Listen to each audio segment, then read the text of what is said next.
오늘은 룻기서 세 번째 시간으로 나는 마라입니다 라는 제목으로 함께 말씀을 나누기 원합니다. 러시아의 유명한 작가인 톨스토이라는 작가가 있습니다. 이 작가의 작품 중에 사람은 무엇으로 사는가 라는 단편 소설이 있습니다.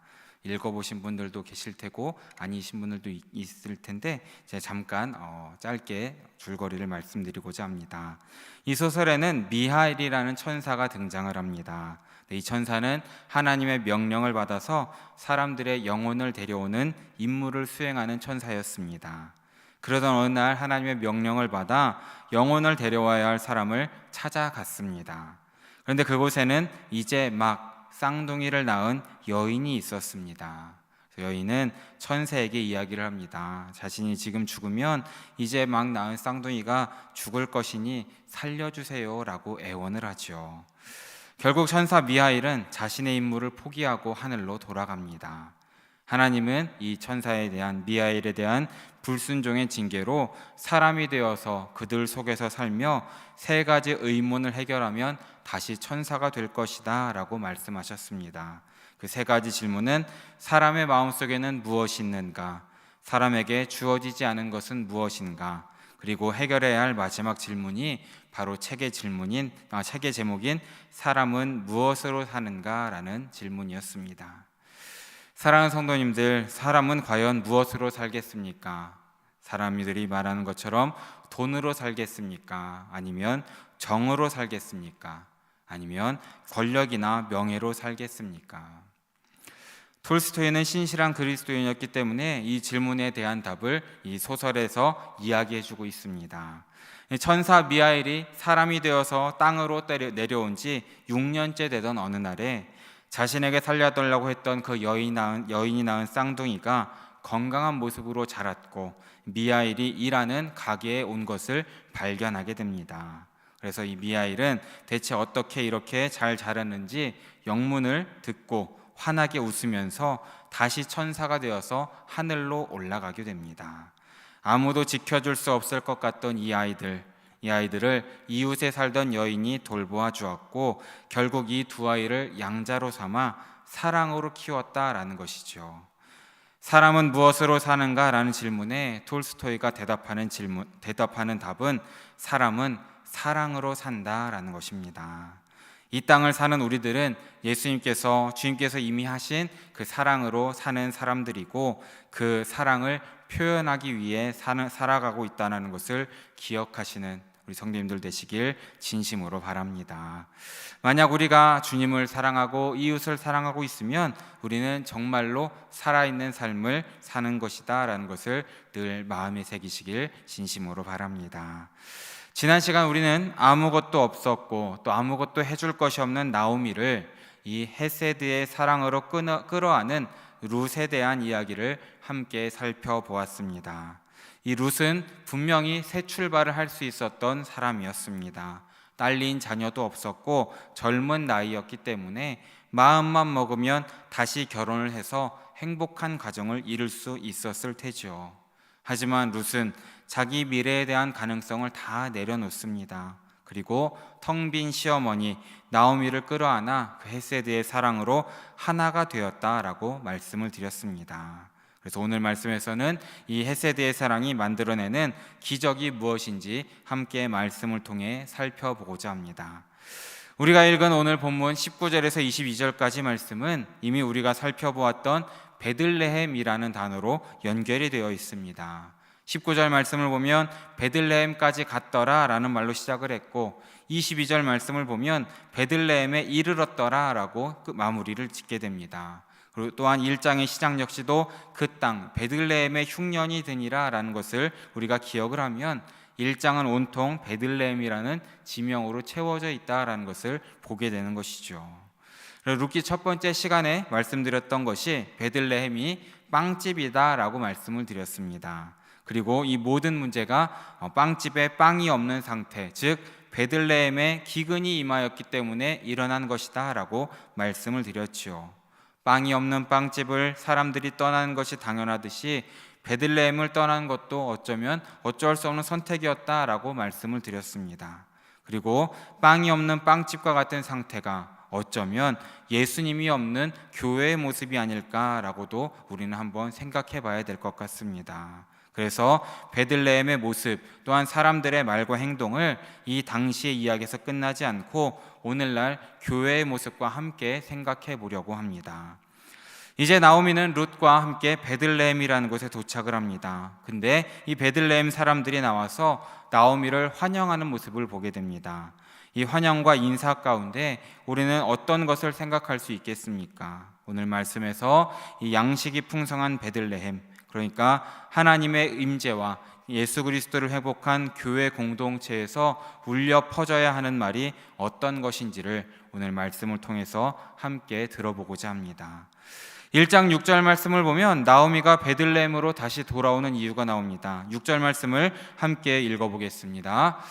그 여인이 모압 지방에서 여호와께서 자기 백성을 돌보시사 그들에게 양식을 주셨다함을 듣고 이에 두 며느리와 함께 일어나 모압 지방에서 돌아오려 하여. 아멘. 여호와께서 자기 백성을 돌보시사 그들에게 양식을 주셨다함을 들었다라는 것입니다. 그래서 나오미는 빵집에 빵이 왔다, 빵집에 빵이 생겼다라는 소식을 듣고 고향 이 베들레헴으로 돌아가기로 결정을 하는 것입니다. 그러니까 조금 전에 말씀드린 것처럼 교회에 정말 하나님의 임재가 예수 그리스도가 다시 돌아오셨다라는 말을 듣고 교회로 나아오는 것을 우리가 함께 살펴볼 수 있는 것이죠.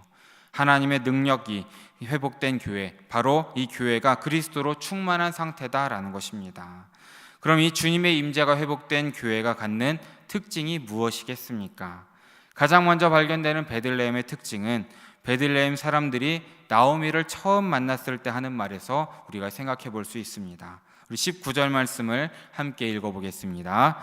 이에 그 두 사람이 베들레헴까지 갔더라.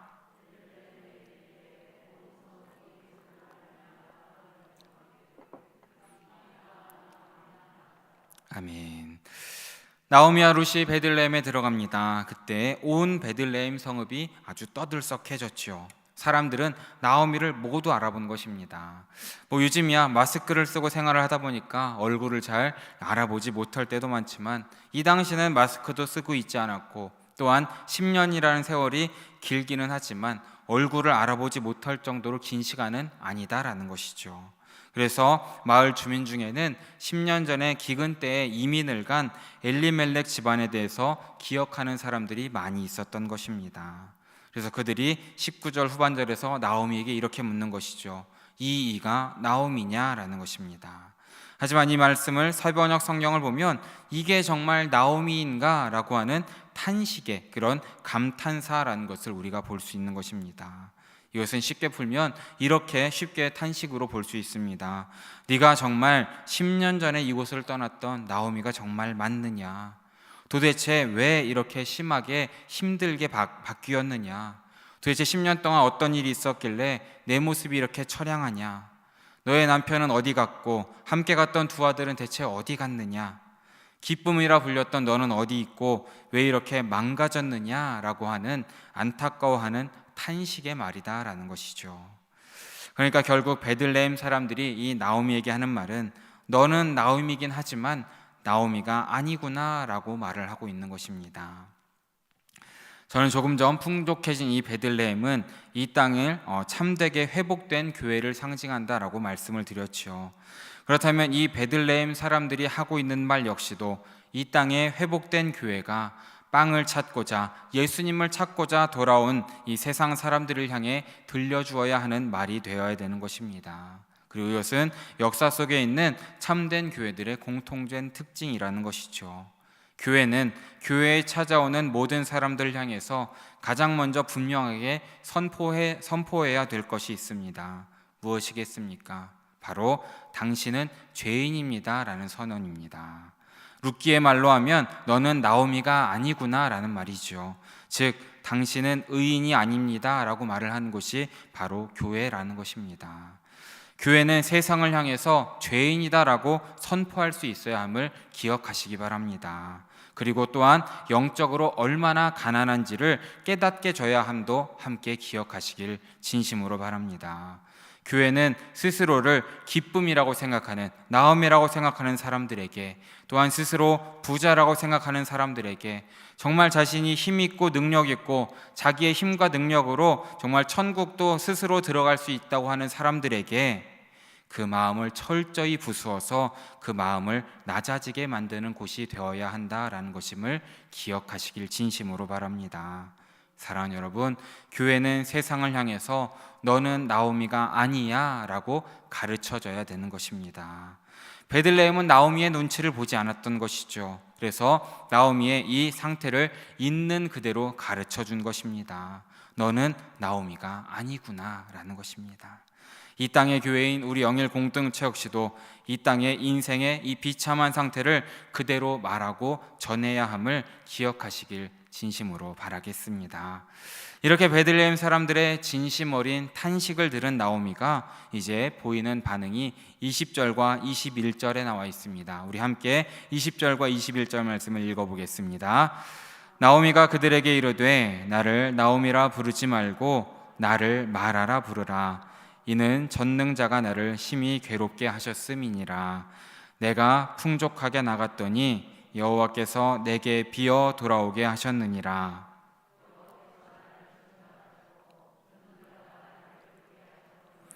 너희가 어찌 나를 나오미라 부르느냐 하니라. 아멘. 핵심은 이것입니다. 나오미가 이제 스스로 나는 이제 나오미가 아니다. 더 이상 이제 나오미로 부르지 말고, 더 이상 기쁨으로 나를 부르지 말고 이제 나를 마라, 쓴물 고통으로 불러라 라고 소개하는 것입니다. 부연 설명을 보면 여호와께서 내게 비어 돌아오게 하셨고, 여호와께서 또한 나를 징벌하셨고, 전능자께서 나를 괴롭게 하셨다. 그러기에 이제 나는 나오미가 아니다 라고 밝히고 있는 것입니다. 이 나오미의 대답을 보면서 학자들마다 해석의 차이를 보이는 것을 저는 발견했습니다. 나오미의 고백을 하나님께 대한 원망으로 보는 해석과 함께, 또한 다른 방향으로 볼 때는 자기 자신을 새로운 인식으로 보는 관점을 함께 가르쳐 주었습니다. 전자는 부정적으로 보는 것이고 후자는 긍정적으로 해석하는 것을 알게 되는 것이죠. 만약 이 고백을 부정적인 관점으로 우리가 바라본다면 나오미는 지금 심각하게 자기 비하를 하고 있다라는 것입니다. 그래서 모든 상황을 하나님 탓으로 돌리면서 분노를 심하게 표출하고 있는 것으로 보게 되는 것이죠. 그러면 우리는 이 본문에 대해서 인생을 비관적으로 보면 안 된다라고 적용할 수 있을 것입니다.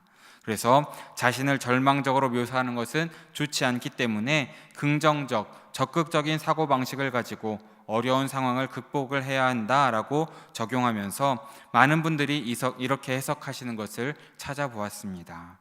하지만 우리는 이 말씀을 조금 다르게 살펴보려고 합니다. 이 나오미의 고백을 부정적으로만 보는 것이 아니라 긍정적으로 함께 읽어보려고 합니다. 나오미가 이제 정말 자신이 어떤 상태인지, 정말 스스로 자기가 어떤 존재인지를 제대로 깨닫게 되었다라는 말씀으로 함께 살펴보려 합니다.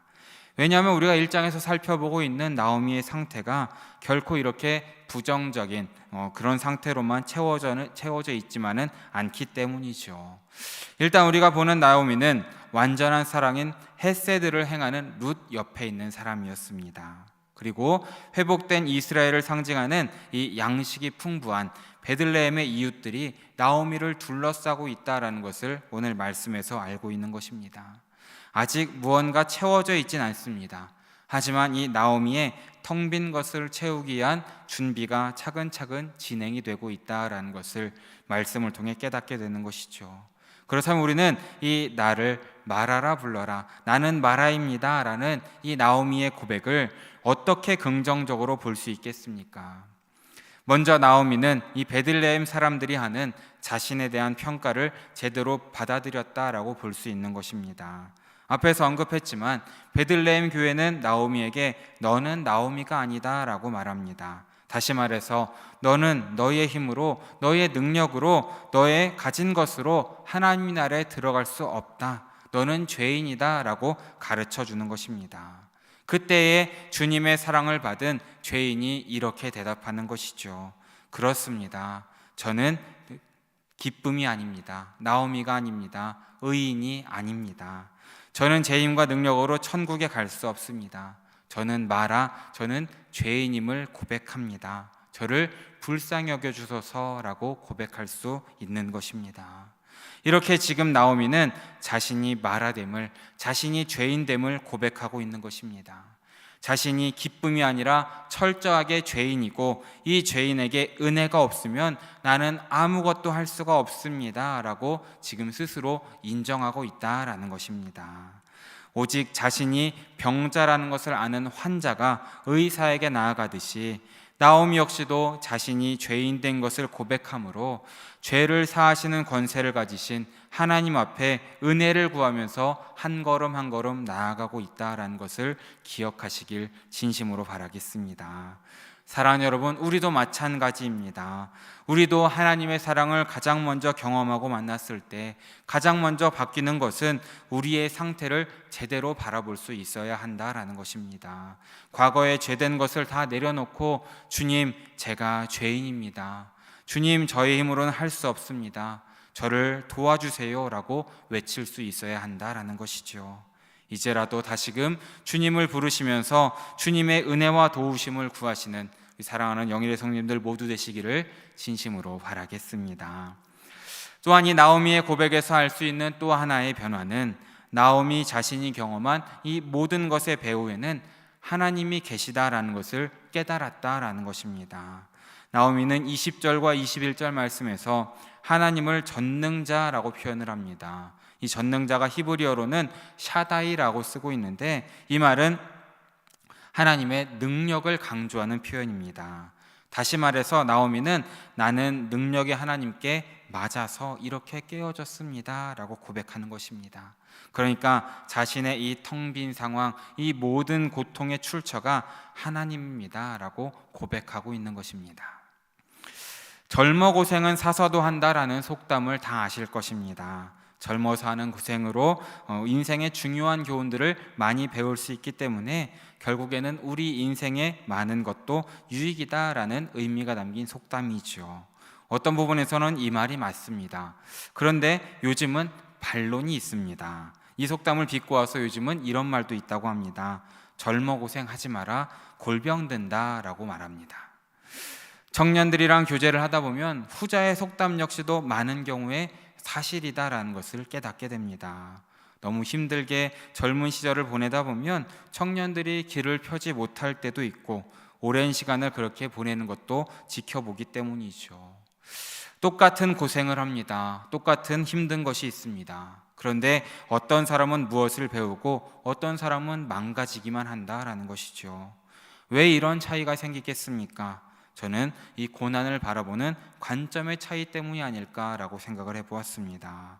고난을 당할 때 고난을 그저 단순히 운명의 장난이다라고 생각을 하면 우리는 고난을 통해 아무것도 배울 수가 없는 것이죠. 또한 고난이 그저 마귀의 장난이다라고 생각할 때에도 고난을 통해 성숙을 기대하기는 좀 어렵다라는 것입니다. 문제가 그냥 외부에 있다라고 생각해서 운이 나빠 이렇게 걸려 넘어진 것이다라고 생각할 수 있기 때문입니다. 하지만 고난을 통해 무언가를 배우는 사람도 분명히 있는 것입니다. 이분들의 공통점이 있습니다. 무엇입니까? 고난의 이유, 고통의 이유를 자신의 죄에서 찾거나 아니면 하나님의 선하신 계획, 즉 섭리에서 찾는다라는 겁니다. 내게 고난이 있는 것, 어쩌면 나의 어떤 쓴 뿌리, 죄 때문이 아닐까라고 생각을 하면서 나 스스로를 깊이 돌아보고 성찰하여서 내가 짓고 있는 죄의 문제를 제거하려고 노력하는 분들은 이 죄된 습관들을 벗어남으로써 한 걸음 성숙할 수 있다라는 것입니다. 또한 죄의 결과가 아니라는 것을 하나님 앞에서 기도함으로 확인하게 되면 그 고난 앞에서 하나님의 이 선하신 섭리를 믿게 되면서 인내로 고난을 통과할 때에 또 한 걸음 앞으로 나아갈 수 있다는 것도 우리는 기억해야 되는 것이죠. 우리는 분명 지금은 다 알 수 없습니다. 하지만 하나님께서 모든 이 고난의 이유를 알게 하시는 그날이 있을 것이라는 것, 또한 궁극적으로 고통의 시간을 통과한 후에 성숙할 나에 대한 기대를 가져야 한다는 것입니다. 나의 이 모든 것이 우연이 아니고 또한 모든 일에 하나님의 섭리가 있음을 고백하면서 하나님의 때를 기다리며 인내하면서 얻는 유익이 있다는 것을 기억하시길 진심으로 바라겠습니다. 이렇게 고난의 이유, 고통의 이유를 주님 안에서 찾는 사람에게는 또 하나의 특별한 복이 있습니다. 무엇입니까? 바로 하나님께서 행하실 회복을 구할 수 있다라는 것입니다. 호세아 선지자가 하나님을 떠난 이스라엘 백성들에게 이런 외침을 전했습니다. 올해 우리 영일교회의 표 말씀이기도 합니다. 우리 호세아 6장 1절 말씀을 함께 읽어보겠습니다. 오라 우리가 여호와께로 돌아가자.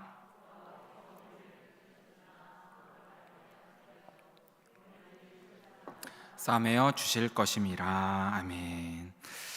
호세아는 지금 우리가 여호와께 돌아가야 한다라고 말하면서 여호와께서 우리를 찢으시고 우리를 치셨다라고 말하고 있습니다. 왜입니까? 우리의 고통과 우리의 아픔이 하나님에게서 나왔다는 것을 우리가 정말 믿고 깨달아야 하나님이 우리를 다시금 낫게 하실 수 있다라는 것을 믿을 수 있기 때문이다라는 것입니다. 우리가 하나님께 회개하고 돌아갈 수 있는 이유 중에 하나는 고난의 출처가 하나님의 섭리라는 것에 대한 깨달음이라는 것을 기억하시길 진심으로 바랍니다. 사랑하는 여러분, 나오미를 보시기 바랍니다. 나오미는 20절, 21절 이 고백에서 전능자가 나를 심히 괴롭게 하셨다라고 2번이나 고백하고 있습니다. 또한 여호와께서 나를 비우시고 나를 돌아오게 하셨다라고 이 슬픈 마음도 함께 토로하고 있습니다.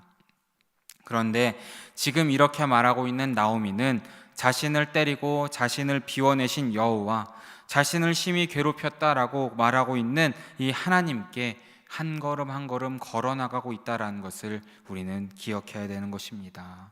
나오미는 이 슬픔과 괴로움과 고통을 주신 분이 하나님이라는 것을 믿고 있기 때문에 이 모든 것의 회복도 하나님께 달려있다는 것을 믿고 깨달았던 것임을 우리는 기억해야 되는 것이죠. 나오미는 자신을 향해 매를 드셨던 하나님을 향해 아파하며 울고 있지만 그럼에도 다가가기를 선택하고 있다는 것입니다.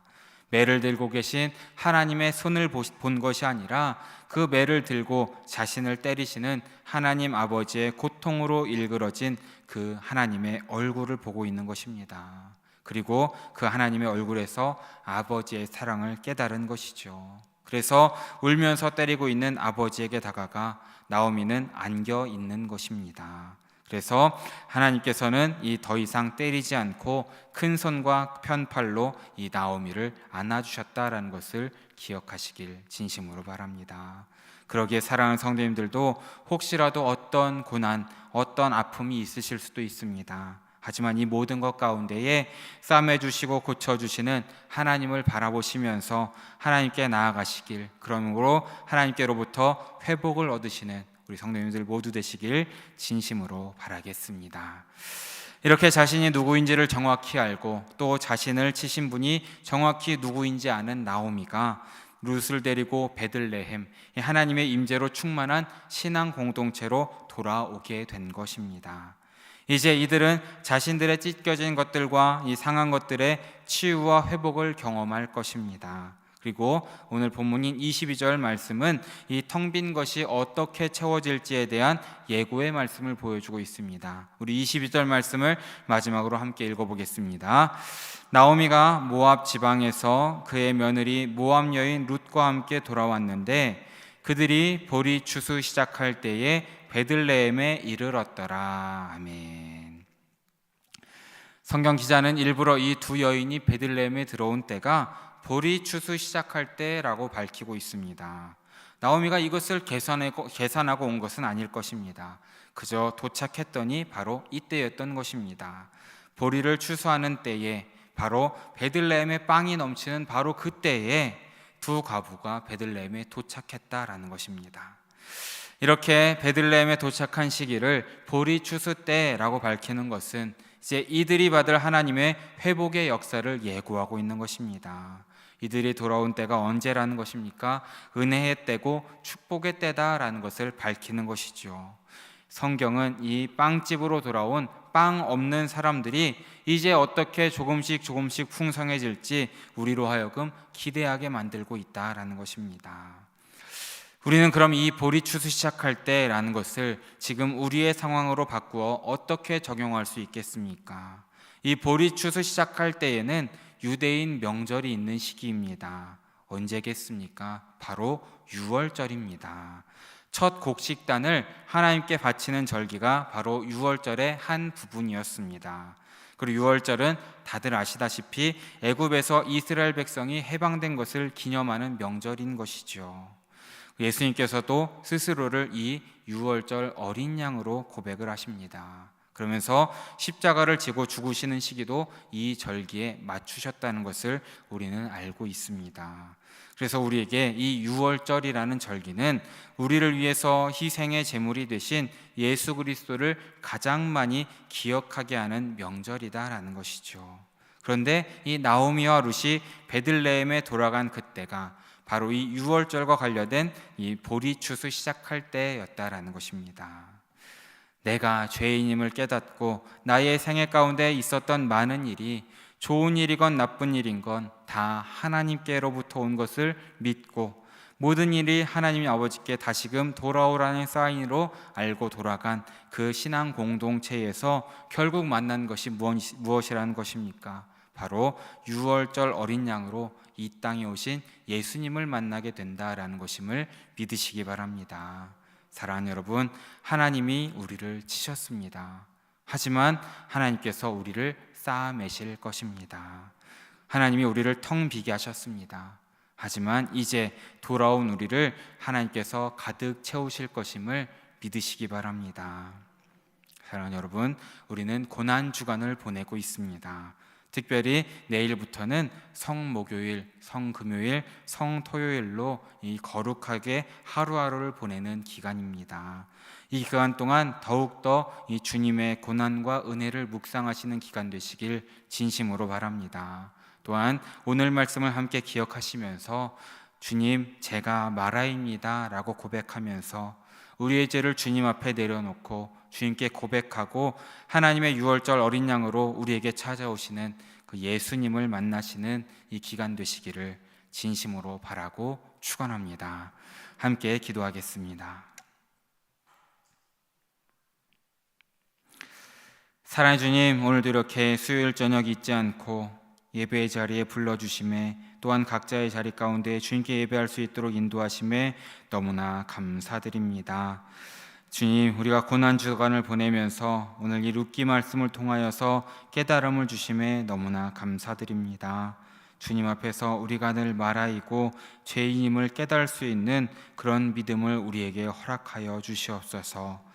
그러므로 주님께서 우리에게 보여주시는 헤세드의 사랑을 다시금 바라볼 수 있도록 인도하여 주시고 우리를 위해, 아니 나를 위해 십자가에 달려 죽으신 그 고난을 다시금 떠올리게 인도하여 주시옵소서. 그렇게 나를 내려놓고 주님을 바라봄으로 주님과 동행하고 주님께서 맡겨주신 그 모든 사명을 잘 감당하는 그 지혜와 용기 또한 허락하여 주시옵소서. 언제나 함께 하시고 언제나 인도하시고 언제나 우리 곁에 계시는 살아계신 예수 그리스도 이름으로 기도드립니다. 아멘.